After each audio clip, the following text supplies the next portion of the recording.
nation and to also the build-up of our sectors, other sectors of the economy as we move on. Moving to the relationship with India and China, because these two countries are competing to become the number one or number two trading partners with the UAE. And I have to tell you right now, India is actually our largest trading partner in the world. Meanwhile, the UAE is the third largest partner of India in the world. I mean, it's such a wonderful, relationship between the two nations. Meanwhile, also, we have discussed and we have already, and we are serious about this with our relationship in India. As India grows, we bring in investments into India. We believe in India and the economy of India. And the example of the growth that you have, 6.7%. And now this is a dream for many nations around the world.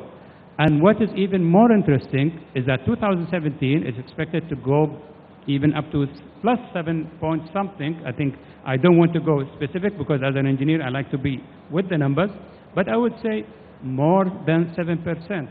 Very, very healthy. This really shows that what the government in India is doing and also at the state levels is very correct. I was also very impressed this morning when I heard the discussion that took place here. This is what we need. This is what India needs also, that the state has to be activated. There are 29 states in India, and they have to be active. Not only to wait for the federal government to take a lead on this, they have to be active. I take the example of the UAE and the 7 Emirates and how competitive they were in terms of their economic development, whether it is in Abu Dhabi or Dubai or Sharjah or the other Emirates. So our investment already in India is almost worth about 10 billion US dollars.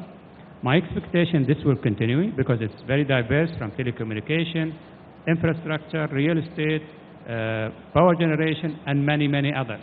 And it is going to come because we see that the future of the UAE is very much connected to the growth that we see also in India. And as I said, we are a very global economy, very open economy. If you take the example of a small nation like us, India should not hesitate from opening up to the world because you have the capability, and you have the ability to develop and really compete. But that will need also, as I said, you have to be open, you have to be transparent, and you have to be encouraging for attracting investment into India. I would like to move into the third part of my intervention, and that is how do we look at the future of Asia. And I will take the example of the UAE. 25 years back, 60% of our trading was done with the West, with the EU and beyond. Today, 60% of our trade is actually with the East, with India, China, and Asia. I think this is maybe sums it up in terms of where the weight of economies in the world is moving. And maybe also what we heard this morning about some of the protectionist approach that's been taken by some nations, and mainly developed nations, is really an indication that there is some success story somewhere in India, somewhere in China, somewhere in the UAE, somewhere in Asia, actually. And whether this is acceptable or not acceptable, I have to say it. 21st century is actually, it is Asia century. Asia is going to shine, and we are part of Asia. We are in West Asia as the UAE and the GCC countries, and we will make sure that as Asia develop and diversify, we will make sure that we are part of that. And as I mentioned earlier, we very much are looking forward to, number one, cooperate with India in all the new sectors that they want to introduce. One of it is innovation. And what is nice about the Indian people, they are very innovative, very creative. And that is something of similar kinds that we have also in our country and in the UAE. I would like to leave you with one point, if I may. During the parade yesterday, I was very impressed because India is actually nations within a nation. And the miracle of India is to see it united. Such a wonderful thing that many people of the world do not know, because they look at India from outside and do not understand it from inside.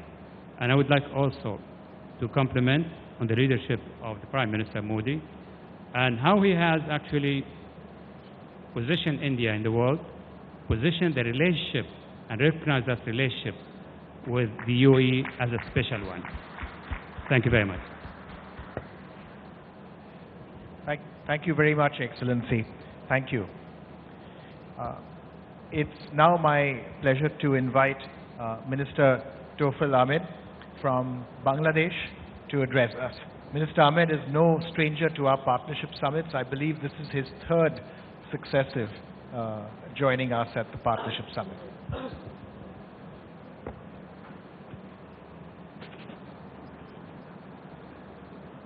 Bismillahirrahmanirrahim. Honorable Minister for Commerce and Industry of India, Ms. Nirmala Sitharaman, distinguished moderator, the President of CII, other members of the panelists, distinguished personalities sitting in front of me, ladies and gentlemen, Assalamu alaikum, and good afternoon to all. It is a great honor and privilege for me getting the opportunity to attend this 23rd edition of Partnership Summit organized by CII and the Ministry of Commerce and Industry, Government of India. I express my gratitude because this is the third time I could get this opportunity to attend the Partnership Summit. In the inaugural session in the morning, the session was really very excellent, and personally I could learn a lot of things from the honorable speakers, especially the Honorable Finance Minister of India, the Commerce and Industry Minister of India. Spoke so well, and the Honorable Moderator, all the speakers' deliberation was really very excellent. We learned a lot of things from that. India is a very big country and economically tremendously developed. We, the people of Bangladesh, are grateful to India because during the time of our crisis, that is in 1971, when we fought for our liberation struggle, for independence, it is India who stood behind us.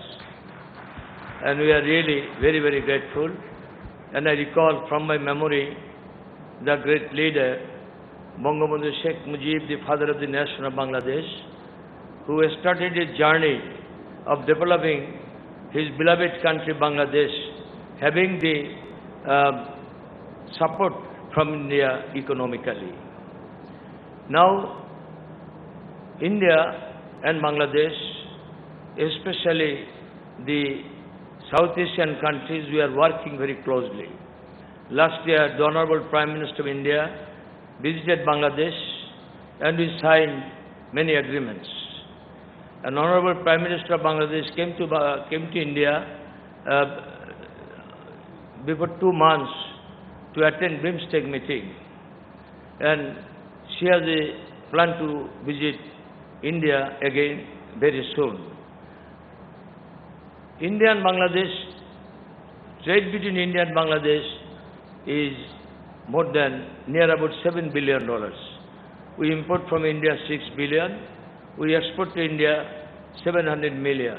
But it helps us, though there is deficit, but we don't mind for that because for our necessity, we are importing a lot of things from India.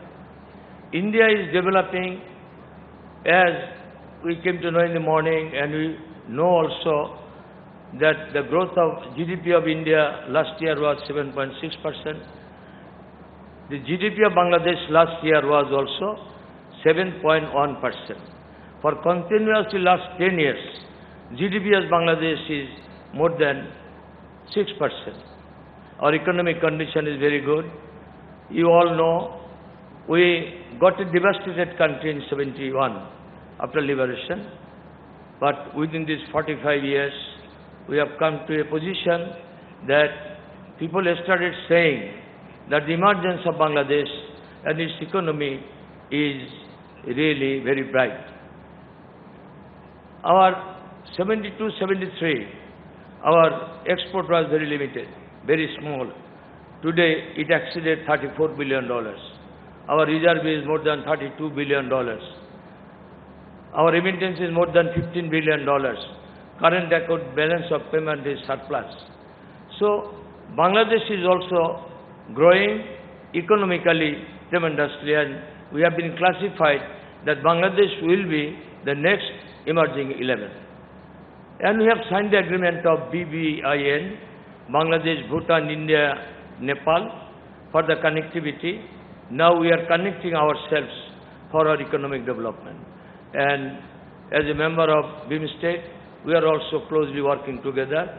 And when we see, when Bangladesh, China, India, Myanmar, the economic corridor will be established economically, we will also be developed and we will be also be benefited. So coming to this conference in Andhra Pradesh, Sunrise City, we are really amazed seeing the economic development of Andhra Pradesh, because their growth is more than 10%, double digit, and there are many things to learn from India, especially from Andhra Pradesh. The Honorable Chief Minister, he mentioned his future plan, and asked us, the participants, to invest in Andhra Pradesh. It is a very nice place for investment. We are hearing from outside also that it is very easy to make investment in Andhra Pradesh. And when the Honorable Prime Minister of India visited Bangladesh, he also asked our business community to invest in India, especially his birthplace, Gujarat. And one of the team, you know that our ready-made garment industries, only in this sector we are ahead of India. We are the second largest ready-made garment exporters. Last year our export was $28 billion. Next year it will be $30 billion. And we have projected that in 2021, which will be the 50th anniversary of our independence, only from ready-made garment we will get $50 billion US. We made our 7th 5-year plan very nicely, and we have already reached the target of Millennium Development Goal MDG, and hoping to meet the target of Sustainable Development Goal 2030. And there are many areas of Bangladesh, economic and social. Our economic condition, social condition is very good. So I will not definitely prolong my deliberation. India is a very big country, a friendly country. We are always hoping and expect that we will get help and cooperation from India. So far our trade is concerned, we like to see that there should not be any tariff and non-tariff barriers at all. It is not in Bangladesh. When I got the opportunity to exchange my views with the Honorable Commerce and Industry Minister of India in the morning, we have discussed a lot of things. I like to say that both sides will sit together and remove, if there is any technical problem, if there is any tariff and non-tariff barriers. India, as a friendly country, awarded Bangladesh duty-free, quota-free market access in almost all the items excepting 2. Only tobacco and alcohol we cannot export. Other than all items we can export having no duty. So that is also a great benefit for Bangladesh. And I like to conclude saying this relationship will continue. We always consider India as our friend. We always consider India that in South Asia, India will give the leadership. 20th century was for North America and for Europe, but 21st century is for Asia. And with this concept, we hope that from this conference, this summit, we will also get lot of benefit from each other. Thank you very much. Joy Bangla, Joy Bangabandhu. Thank you, Excellency. Could I now request Mr. Romi Thakali, the Minister of Commerce from Nepal, to address us, please.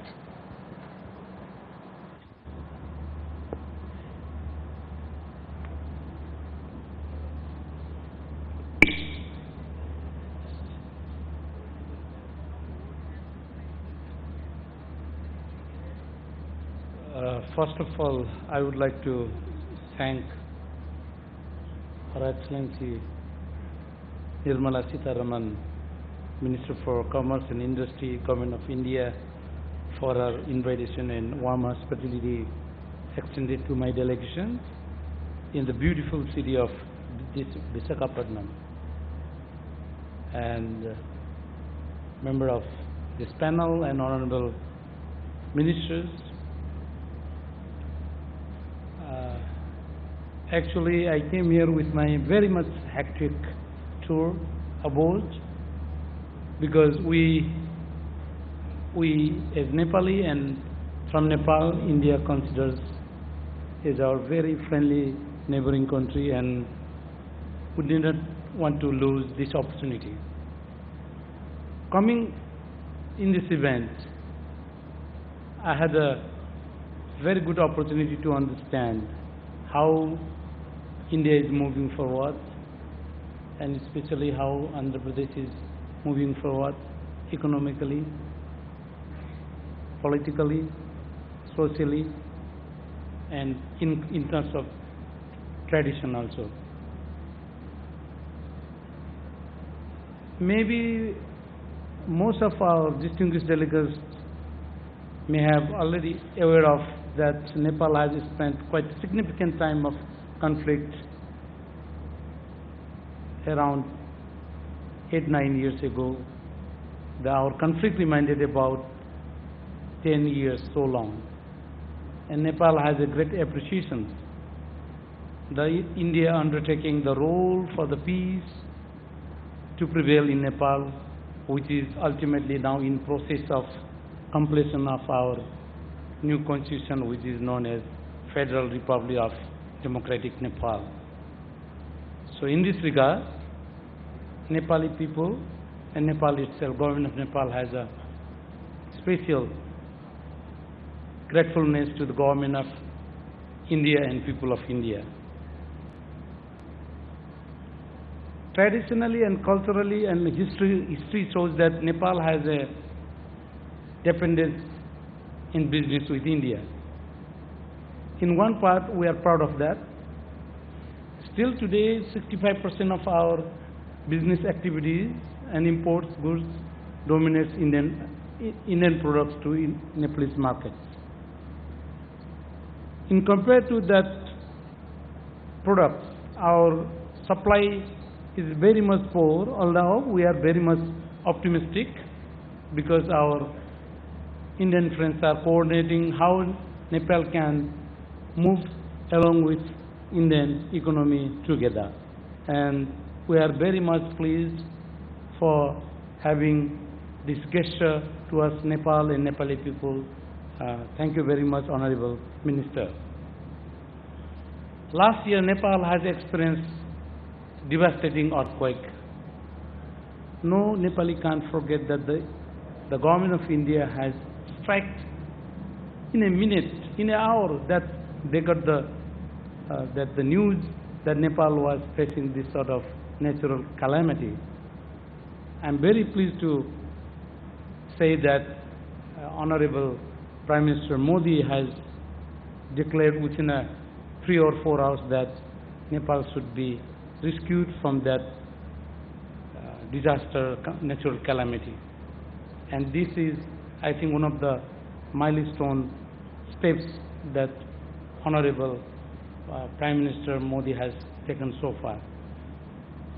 We in Nepal, this year that economic growth is encouraging, because the indicator has shown that maybe we can achieve 150% more than which was maintaining last year. Last year our national GDP was even less than 1%, and this year maybe around, we are expecting 4.76 or 76 or around 4% around, which is very much encouraging. And at the moment, Nepal has a huge trade deficit around the globe, because of we had suffered this armed conflict from centuries. Sometime Nepal is always bound to be in transformation courses. Nepal was somehow ruled by autocratic system from centuries to the centuries, and now in Nepal in full-fledged democratic setup.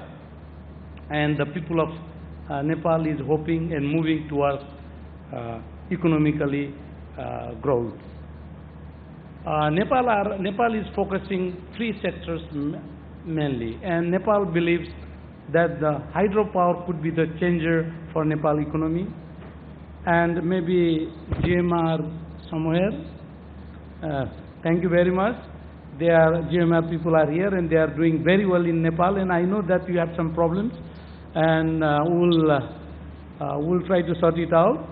And the Nepalese government at present has a great hope that you will complete what the MOU has signed, and what the Pancheshwar and Marsyangdi and so on, that what you have to carry on. That will change the game of Nepal economy, and I do believe, Madam Excellency, that there is a bona fide 100,000 megawatts of hydropower.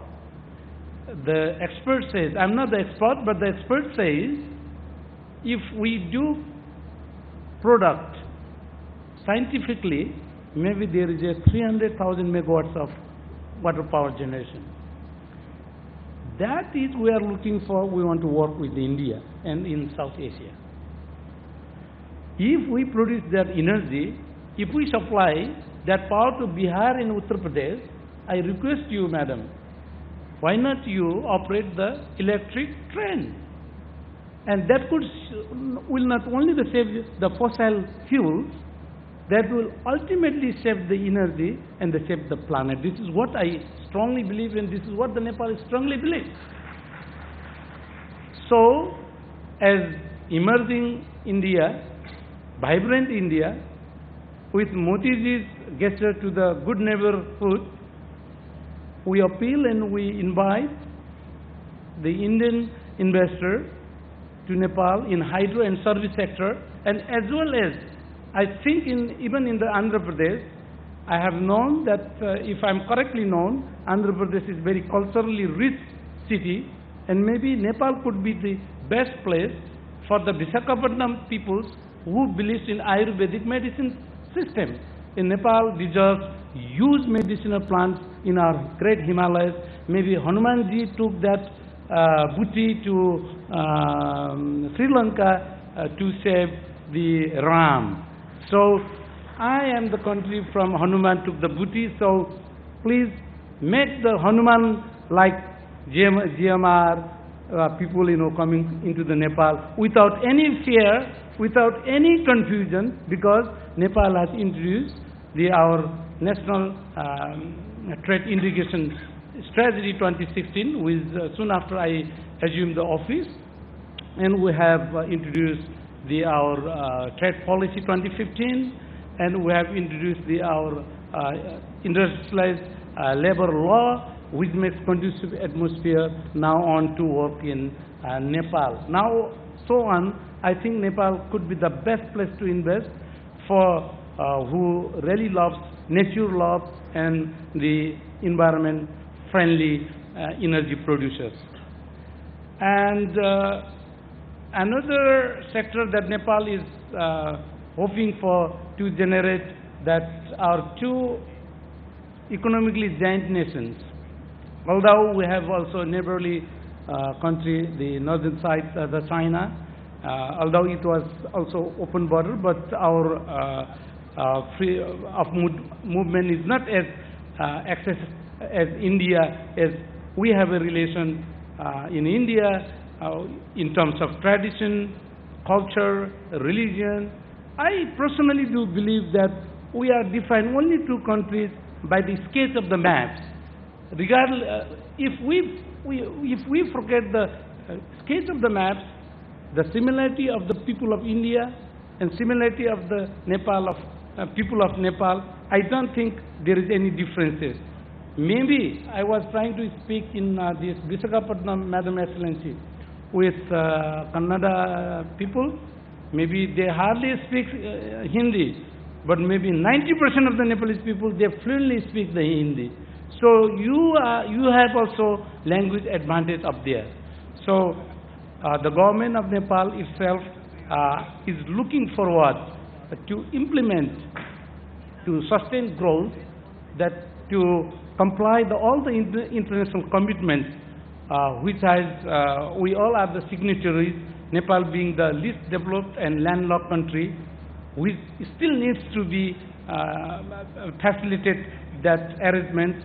And if this does happen, if further no bottlenecks appears within our region, I think Asia can lead, and especially India could lead. And my father used to say, Madam Excellency, I want to draw your attention, because I don't know why you look like to me as my elder sister. We had a very nice and meaningful conversation, I do believe, in the morning. My father used to say, you can change a home, you can buy a home, you can shift a village, but you cannot shift the neighbors.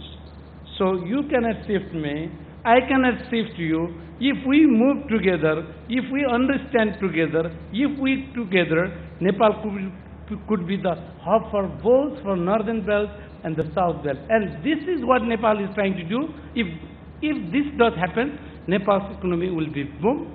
And we are projecting to come out of this least developed country to developing country by 2022. And we want to step up in 2030, meeting with the SDG goals as a developing nation. This is the set goals that Nepal has adopted in the policy level. So now Nepal is moving forward, because despite we had a huge conflict, huge enormous nervousness among the people, but Nepal, by people, by culture, is a very peace-loving and very passionate people. So where it can be worked, and I think there is a lot of potential to boost our economy. So I invite you, all the investors, and Nepal's hydro can be the changer in the energy sector of our region. Let's work together and move together. Thank you very much. Thank you. Thank you, Excellency. Thank you. Minister Al-Mansouri needs to leave to head back to Dubai. So thank you so much for being with us. Thank you. Thank you very much, Excellency. Thank you.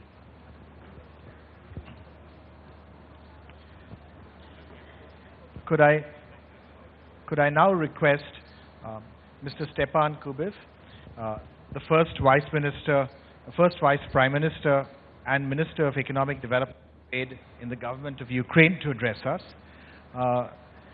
Minister Kubiv will speak in Ukraine, and State Secretary Alexei, the Minister for Economy, will translate. Thank you. Namaste. Шановна пані Харахман, керівники іноземних делегацій, учасники форуму. Dear ministers, heads of foreign delegations and participants of the summit. Вдячний за запрошення відвідати цей авторитетний форум. За роки свого існування він перетворився у дійсно впливовий міжнародний майданчик для обговорення широкого спектру питань глобального та регіонального економічного порядку денного. Let me express gratitude for invitation to attend this distinguished forum. During the time of its functioning, it has become really influential international platform for discussion of a wide spectrum of global and regional economic agenda. Назва пленарної сесії вже передбачила певну дискусійність, чи можуть країни, що розвиваються, вести за собою до досягнення стійкого економічного і торговельного зростання. В даному випадку відчуваються певні гамлетівські мотиви та постановці даного питання можуть чи не можуть.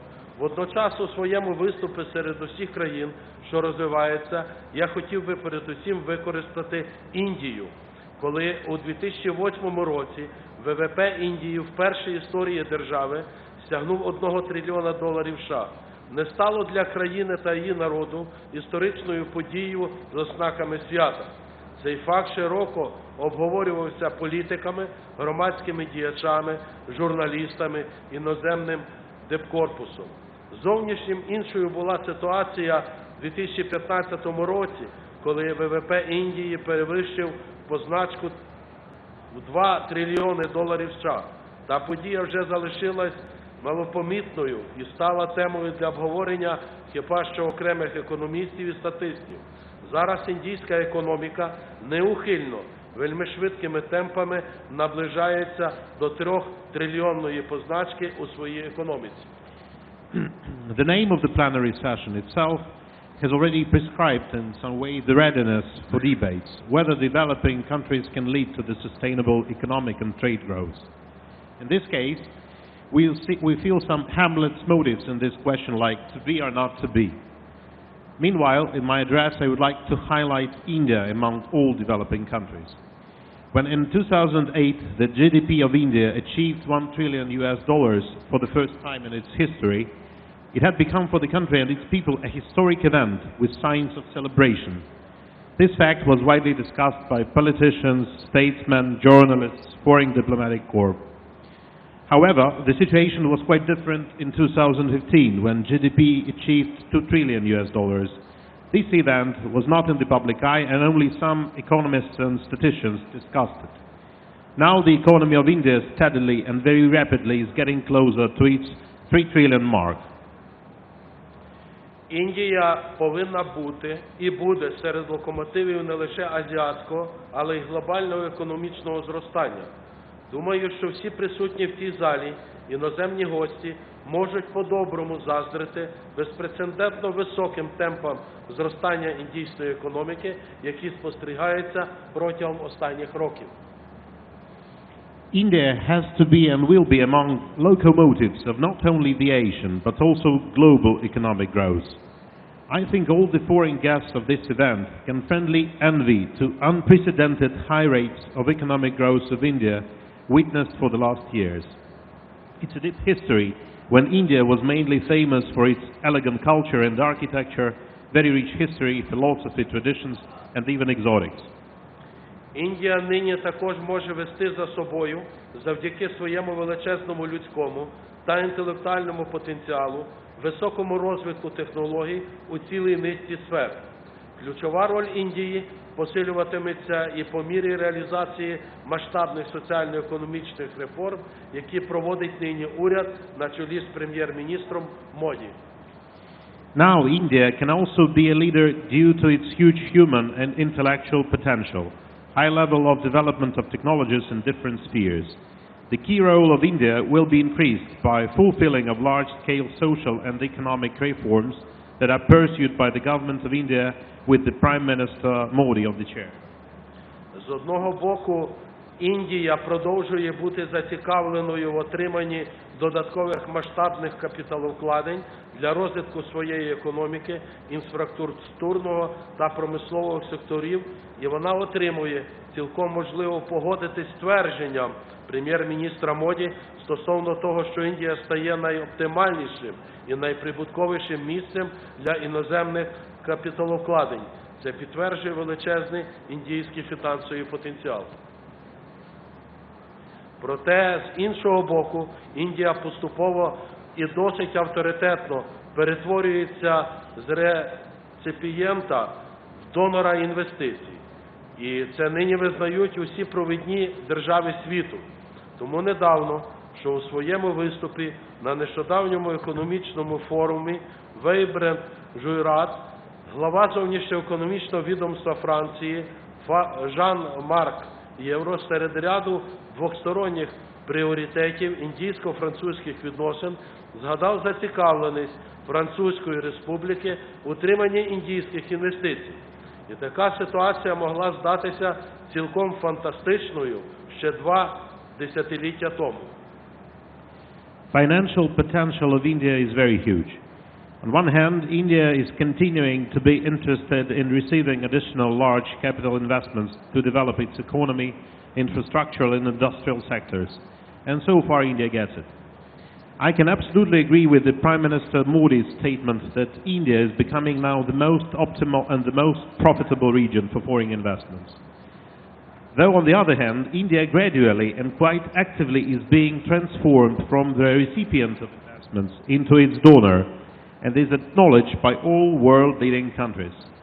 That's why it was coincidentally that Mr. Jean-Marc Ayrault, the head of French Foreign Affairs Ministry, in his address during the vibrant Gujarat Economic Forum, mentioned the interest of the Republic of France to receive Indian investments among other Indian-French bilateral priorities. And such situation could hardly be possible just 1 or 2 decades ago. Ціла низка амбіційних програм, започаткованих в останні роки індійським керівництвом, також сприятиме утвердженню лідерських позицій Республіки Індія у високотехнологічних, інноваційних, промислових та інших галузях. Таким чином, підсумовуючи сказане, можу стверджувати, що Індія може вести. A number of ambitious programs launched by the Indian leadership in recent years will also contribute to strengthening the leadership position of India in high-tech, innovative and industrial and other sectors. Thus, summarizing the above-mentioned, I dare say that India can lead. Україна розглядає дружню Індію як одного з важливих і більш того найперспективніших партнерів. 10 років тому Україна та Індія відзначили, декілька днів тому Україна і Індія відзначили 25-річчя встановлення дипломатичних відносин між нашими державами.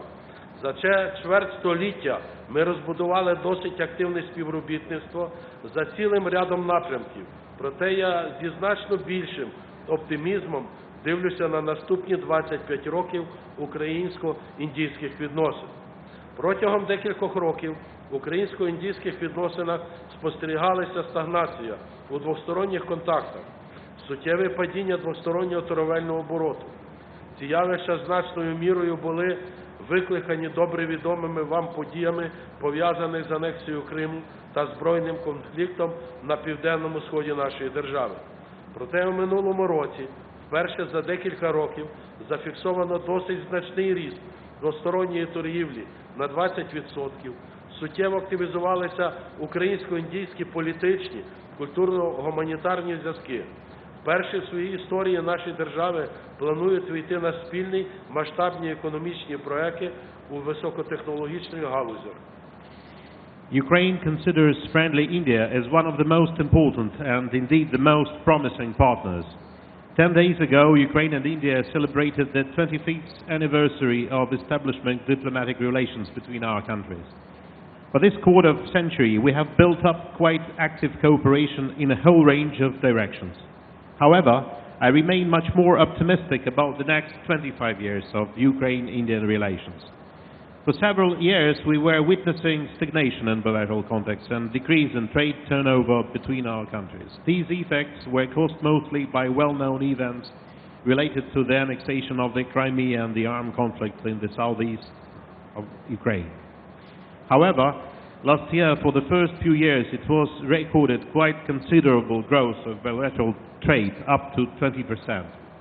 The Ukrainian-Indian political, cultural and humanitarian ties have been significantly intensified. For the first time in our history, our states are planning to cooperate with each other in the large-scale joint economic projects in high-tech industries. Виходячи з тематики сесії, можна стверджувати, що Індія веде Україну до суттєвого розширення двостороннього співробітництва, до дійсно всеохоплюючого партнерства між нашими державами. Україна ж, у свою чергу, також намагатиметься вести Індію у цьому напрямку. Going back to the topic of this session, it can be stated that India is leading Ukraine to considerable development of bilateral cooperation and really comprehensive partnership between our countries. On its term, Ukraine will do its best trying to lead India in the same direction.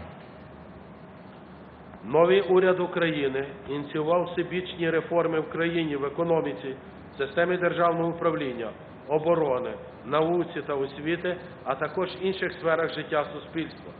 У процесі реалізації цих реформ ми використовуємо передовий досвід інших країн Європи та світу. Результатом реалізації політики уряду України стало прогнозоване відновлення економічного зростання на початку 2016 року. Зростання демонструють всі види економічної діяльності реального сектору. Спостерігається поступове відновлення надходження іноземних інвестицій в Україну у 2016 році. Чистий приріст прямих іноземних інвестицій становив понад 4 мільярди доларів США. Україна розраховує на розвиток подальших контактів між нашими країнами щодо конкретних проєктів і напрямків співпраці. Дякую за увагу. New government of Ukraine has initiated comprehensive reforms in the country, in the economy, system of public administration, defense sector, science and education and other areas. While implementing these reforms, we used the best practices of other countries of Europe and the world. The Ukrainian governmental policy aimed at deregulation of entrepreneurship, improving the business climate, increasing effectiveness of the state sector of economy and its optimization, adaptation of the national law to the law of the European Union has resulted into economic growth at the beginning of 2016.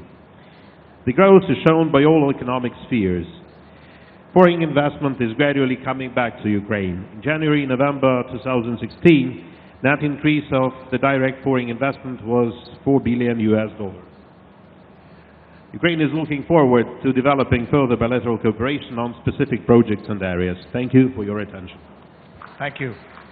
Thank you very much, Excellencies. Thank you. Could I now request Minister CII Mabua, the Minister of Industry and Commerce from Zimbabwe, to address us.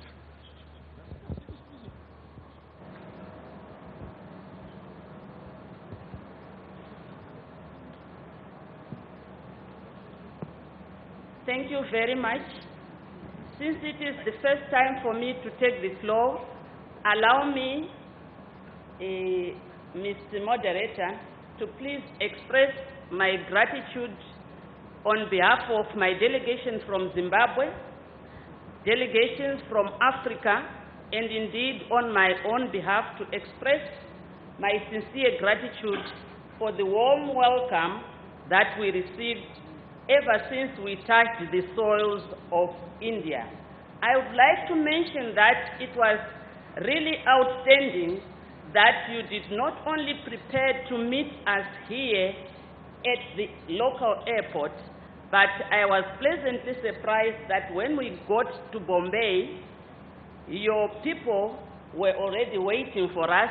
That was outstanding. Having traveled myself and represented my country in many countries and fora, I haven't seen such advanced welcome which is extended beyond the city of the venue. Thank you again. Thank you very much. Now that I am the last one to speak on this panel, I'm not surprised. The host is still yes, I mean from the invited guests. I'm not surprised because I come from a country which alphabetically is the last country in the world. And in our part of the world, the last born gets the biggest share. So I'm happily standing here knowing that the biggest share is coming to Zimbabwe.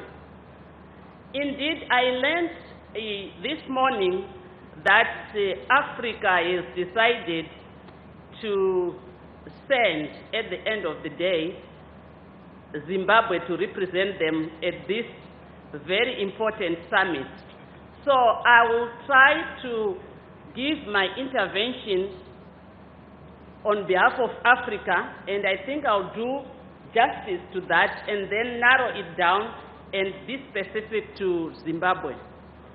Not only will I do that, I also want to take recognition that my delegation and I have perhaps traveled the furthest. We're coming all the way in the southern part of Africa.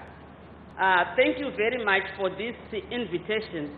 May I salute the Honorable Chief Minister of this state, Honorable Naidu, and the Honorable Minister of Industry and Commerce in the Republic of India, my sister, who I have always enjoyed to interact with. Thank you very much for once again hosting us here.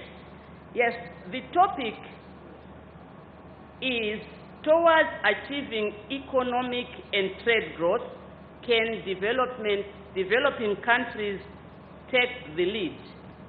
Yes, indeed, that is what Africa is saying. Why are we saying this, and why are we comfortably saying it resting in the soils of India? We have seen that India, together with other Eastern countries, have already taken the lead by coming up with a new bloc in town, the BRICS. And to us, that is a very important bloc, which, by the way, we have said from the part of the country where I come from, that Zimbabwe has got the most resilient and peace-loving people in the world. And we say that we are resilient. It is not because of our own, but it is because of people like yourself. I listened very carefully when the Honorable Minister, His Excellency from Nepal, spoke about the natural calamity that befell Nepal. Zimbabwe was besieged by a man-made calamity. A man-made calamity where a jurisdiction or jurisdictions thought of inflicting the most pain through imposing sanctions on Zimbabwe, which have been on us for the last 10 years. We call ourselves resilient. We would not be resilient if we had not looked east. We would not be resilient if the east had not kept the sun shining on us. So on that regard, we would like to say, thank you very much. You have stood with us and opened your economies to Zimbabwe.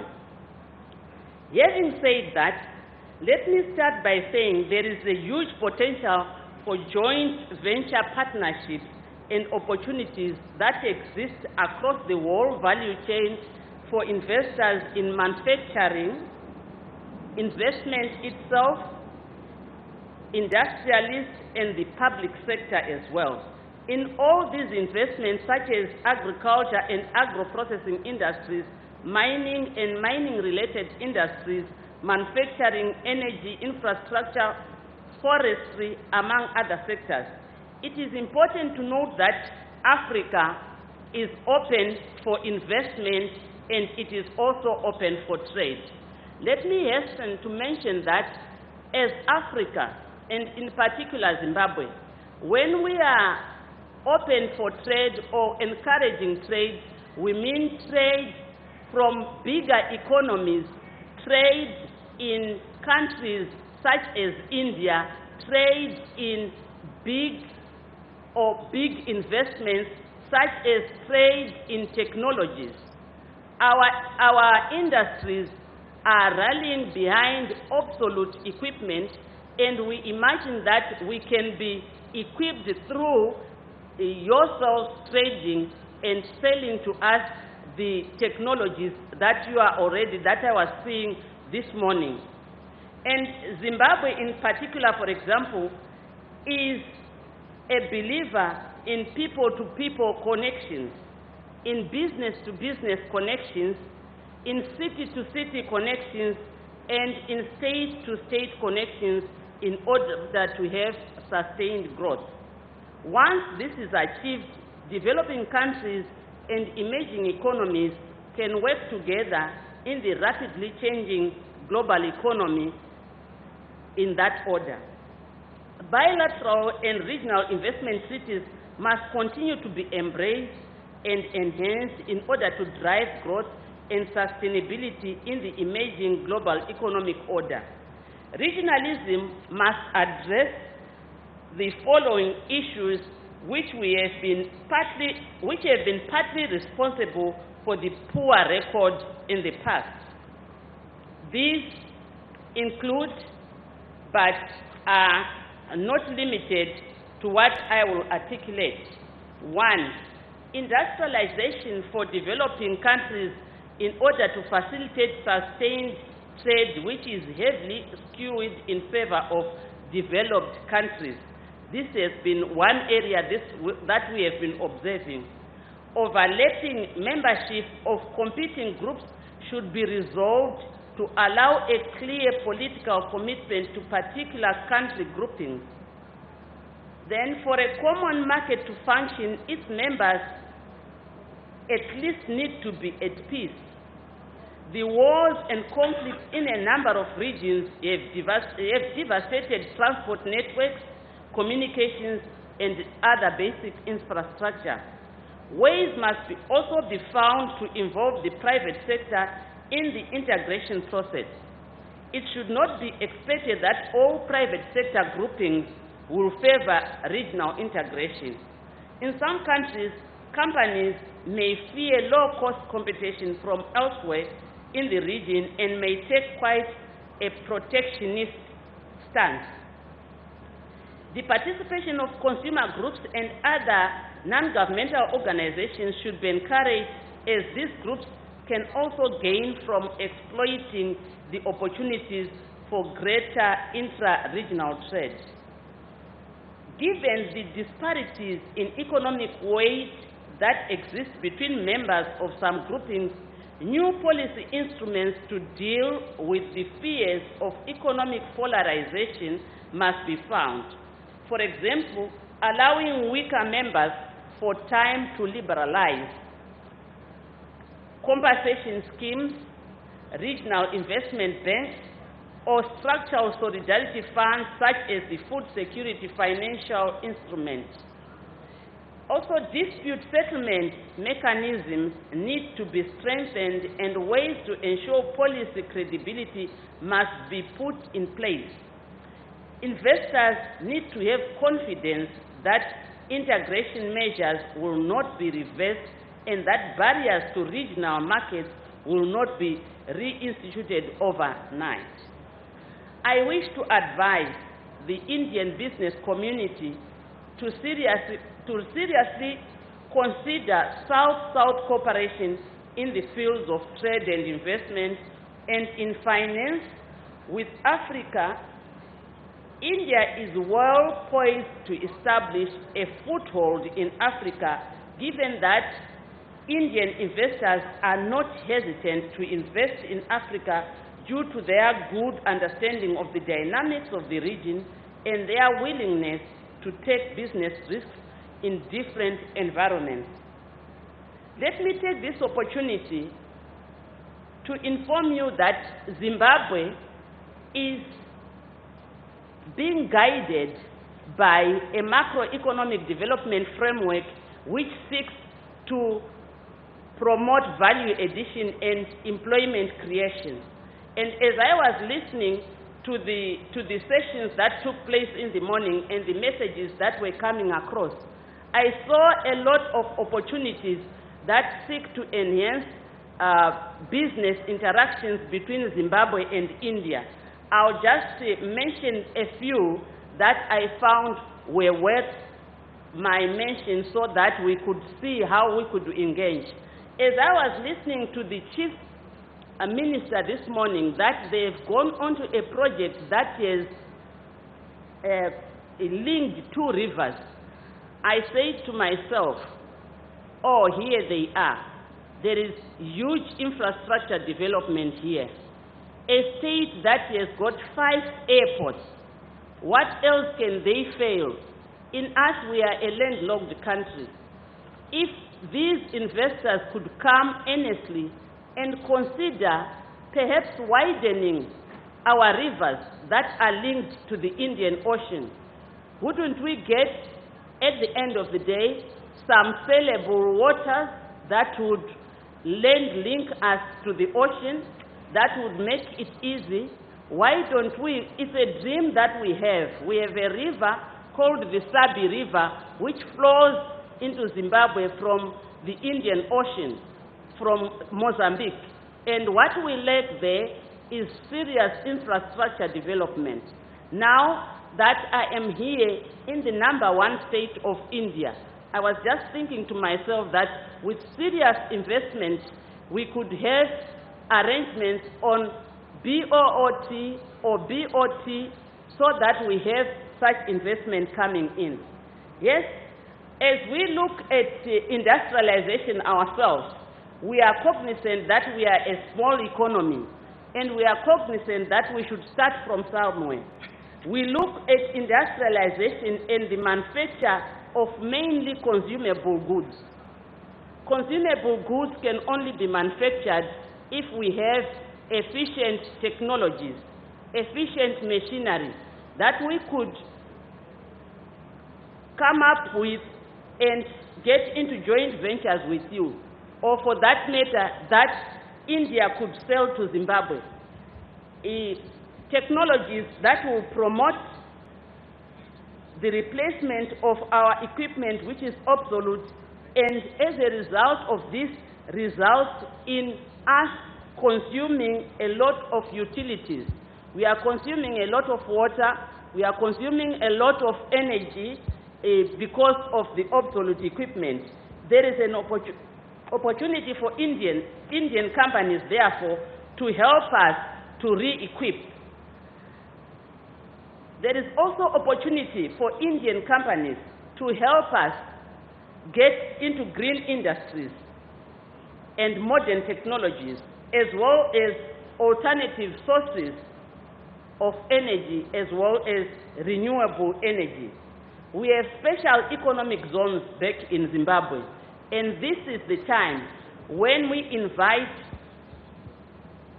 companies or countries in the East to seriously consider investment in Zimbabwe. Having said that, I would like to end by saying that Zimbabwe has been able to sustain itself through the man-made calamities because we have a look east policy. So our preference for investment, our preference for doing business is we have the look east policy. Zimbabwe and India enjoy very good political relations. We enjoy very good business relations, and we look forward to more investment from Zimbabwe. I have learned a lot. I would like to thank you very much. I have been singing through what I heard this morning, which I'm taking home, that we have to aspire, we have to innovate, and we have to inspire. I'm going back home with my delegation inspired, ready to reform, perform, and transform. I thank you. Thank you. Thank you, Excellency. It's now my great pleasure to request our Minister for Commerce and Industry, Ms. Nirmala Sitharaman, to address us.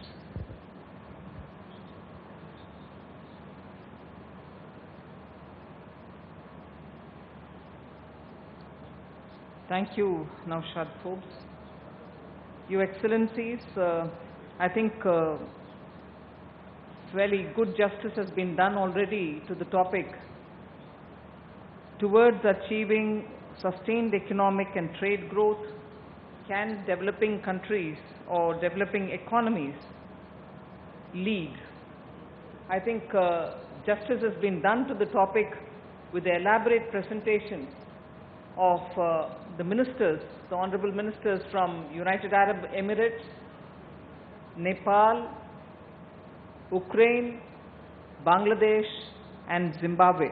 If you look at the spread, you get a picture of most of those dynamic economies, all from the largely from the developing world, and each one having made a distinct difference to their own economy in the last few years.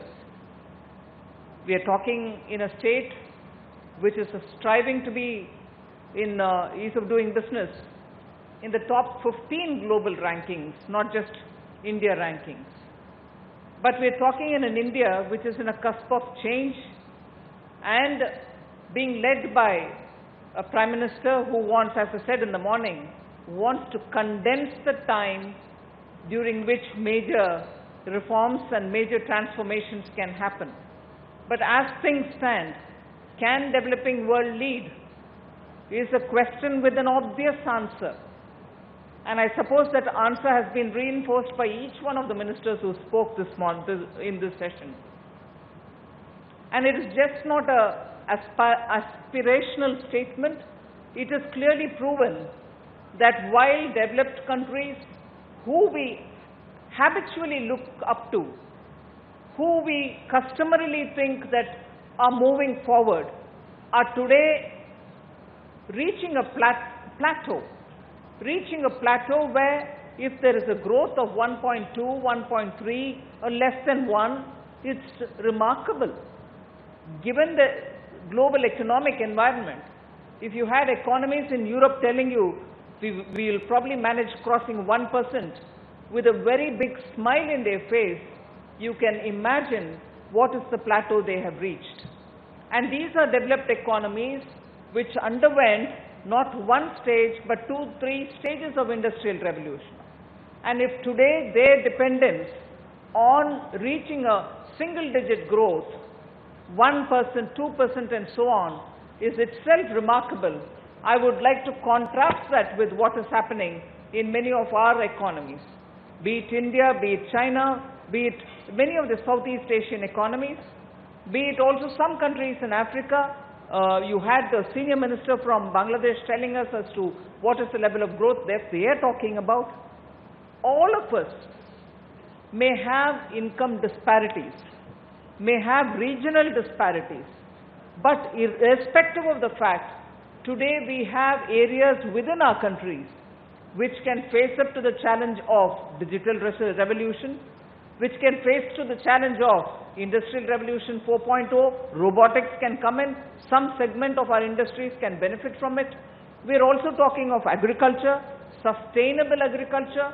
We are bringing in reforms in agriculture so that organic food can be produced, use of pesticides can be cut down, and self-sufficiency in food. Now, if this is a blend with which most of these economies are growing, I would think this developing world's economies are going to be the engine for growth for the rest of the world. Not just engine for growth, also be the source of supply for many of our intermediary products too. That is why this whole narrative of global value chain being repeatedly mentioned in order to reinforce trade, to improve trade and to bring it back to where trade was in the global economy.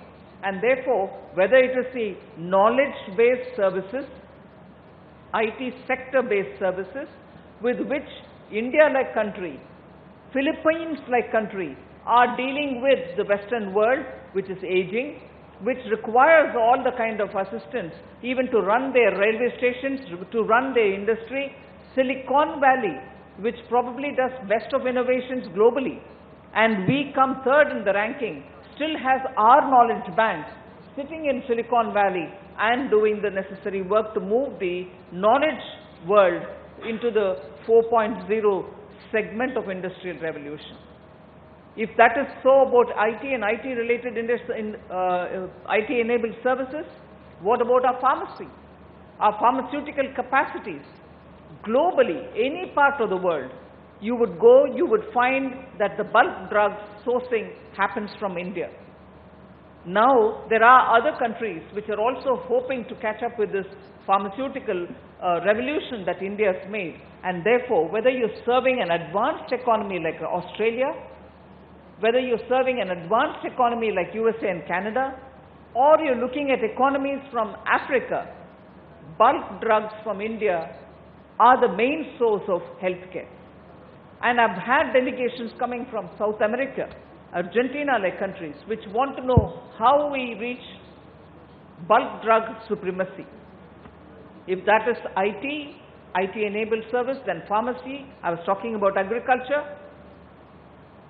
There is not one segment. In fact, somebody who was talking to me from the West once said that globally, you can name a brand of a car, an automobile. At least one component of it comes from India. If automobile revolution across the globe is serviced by component manufacturers in India, you're talking about engineering-related sectors, auto component sectors, which have reached global standards.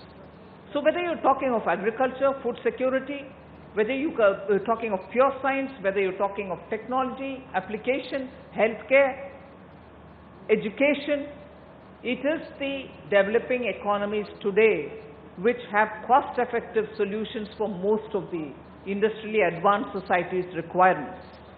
So there is no need for me to elaborate on it.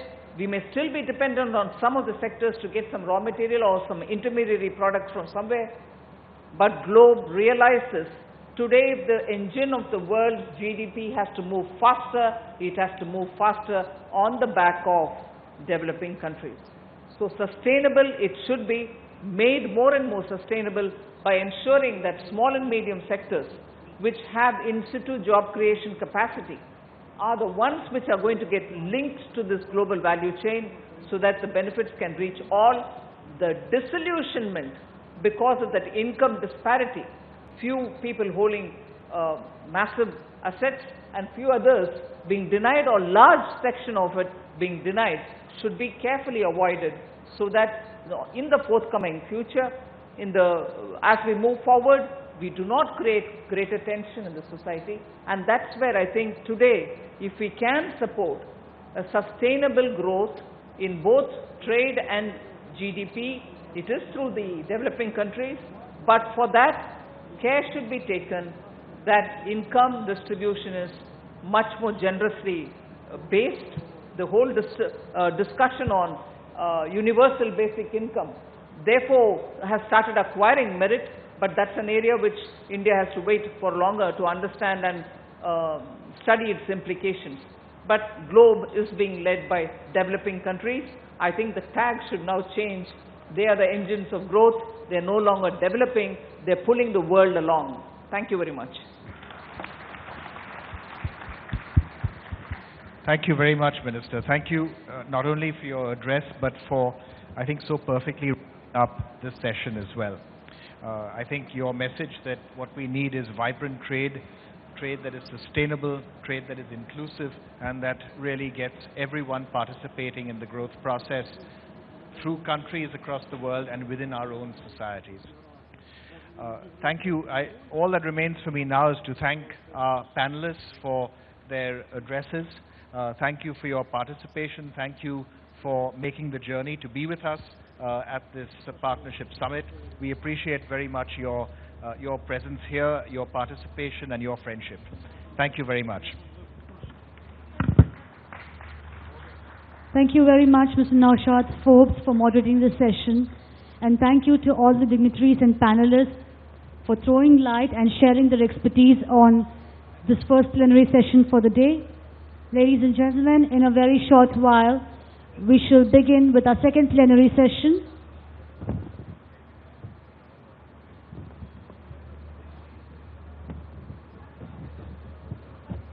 Before we move ahead with the same, we'd like to share that Andhra Pradesh Tourism, Government of Andhra Pradesh invites all the delegates for a city tour at 5 p.m. today in the evening.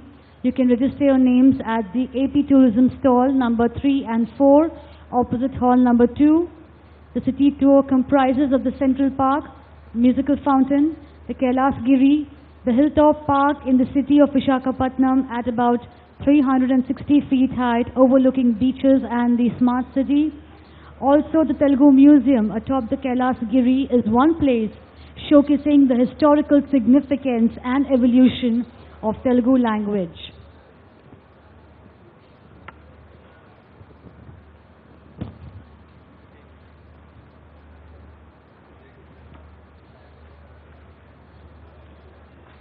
Ladies and gentlemen, allow us a few moments while we gear up and set the stage for our second plenary session on celebrating Sunrise Andhra Pradesh, ready for the world, ready for the future. In a few moments, our dignitaries for the session will be joining us. May we request you all to kindly remain seated. Please keep the aisle clear.